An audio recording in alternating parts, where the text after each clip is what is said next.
இன்றைக்கி மத்தியானம் சாப்பாட்டுக்கு மீனும் இறாலும் வாங்கிட்டு வந்திருக்காங்க. வாங்க எல்லாத்தையும் க்ளீன் பண்ணி எடுத்துகிட்டு வந்துடுவோம். இது வந்து நாட்டு மீன்.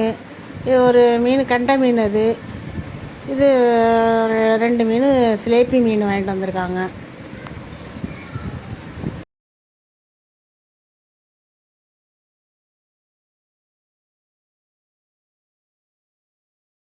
மீன் இப்போ கழுவிட்டு இப்போ பீஸ் போட்டுருவோம். நம்ம அரிஞ்சு பீஸ் போட்டு எடுத்துகிட்டு போயிடலாம்.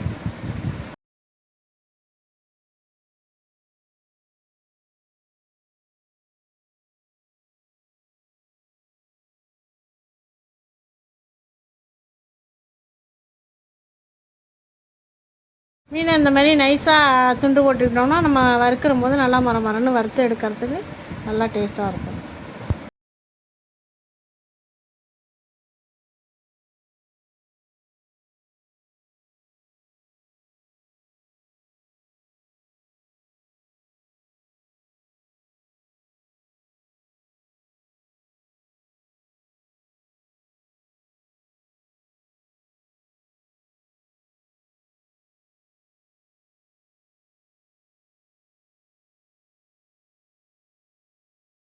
மீனெல்லாம் கழுவிட்டு அரிஞ்சு எடுத்துகிட்டு வந்துட்டா வாங்க இப்போ எல்லாம் குழம்பு வைக்கிறதுக்கு ரெடி பண்ணுவோம்.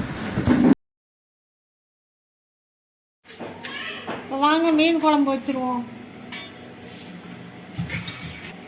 குழம்பு தாளிக்கிறதுக்கு நான் வெந்தயம் கொஞ்சம் எடுத்து வச்சுருக்கேன். ஒரு 2 ஸ்பூன் அளவு வெந்தயம், வெங்காயம் வெட்டி வச்சுருக்கேன், கருவேப்பிலை, மீன் ஒன்றாந்து எடுத்து வச்சுருக்கேன். ஃபஸ்ட்டு வெந்தயத்தை போட்டு பொரிய விட்டுருவோம். வெங்காயத்தை போட்டுக்குவோம். வெங்காயம் போட்டு நல்லா வதங்கிடுவோம்.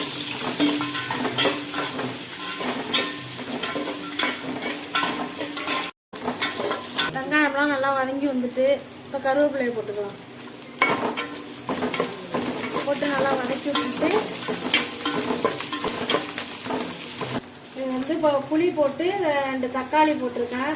அதுக்கப்புறம் கலந்த மிளகாத்தூள், சோம்பு, சீரகம், மிளகாய் எல்லாமே போட்டு கலந்து அரைச்சி வச்சுருக்கோமா, அந்த மிளகாத்தூள் தான் போட்டு நான் இப்போ குழம்பு கரைச்சி வச்சுருக்கேன். இது இப்போ எல்லாம் வதங்கி வந்துட்டு குழம்பு கரைச்சி இதை ஊற்றிடலாம்.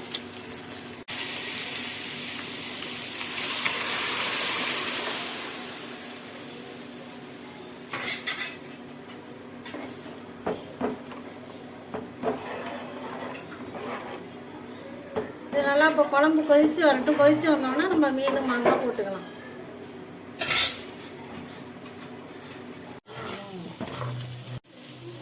குழம்பு நல்லா கொதிச்சுட்டு இப்போ மாங்காயை போட்டுட்டு மாங்காயம் போட்டுக்குவோம்.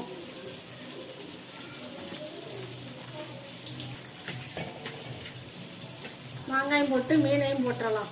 மீனும் மாங்காயம் போட்டு மீன் குழம்பு வச்சோம்னா அவ்வளோ டேஸ்ட்டாக இருக்கும். செம்மையாக சாப்பிடுவோம்.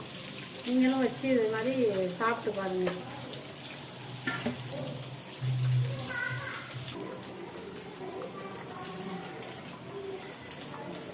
அவ்வளோதான், குழம்பெல்லாம் கொதிச்சு ரெடி ஆகிட்டு இப்போ இறச்சி வச்சுட்டு அப்புறமா சாப்பிட்ருவோம்.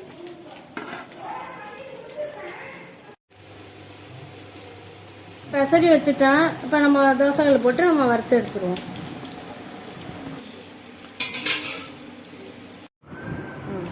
இன்றைக்கி நம்ம வீட்டில் வந்து என்ன சாப்பாடுன்னு பார்த்தீங்கன்னா மீன் குழம்பு, மீன் வறுவல், 4 வறுவல், ஒட்டு மாங்காயும் மீனையும் போட்டு குழம்பு வச்சாச்சு. வாங்க எல்லாரும் சாப்பிடுவோம்.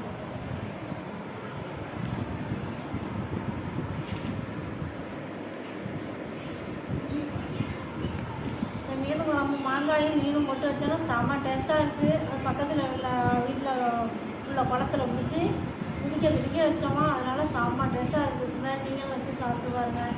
எப்படி இருந்தீங்க கமெண்ட்டில் சொல்லுங்கள். அடுத்த வீடியோவில் பார்ப்போம். பாய்.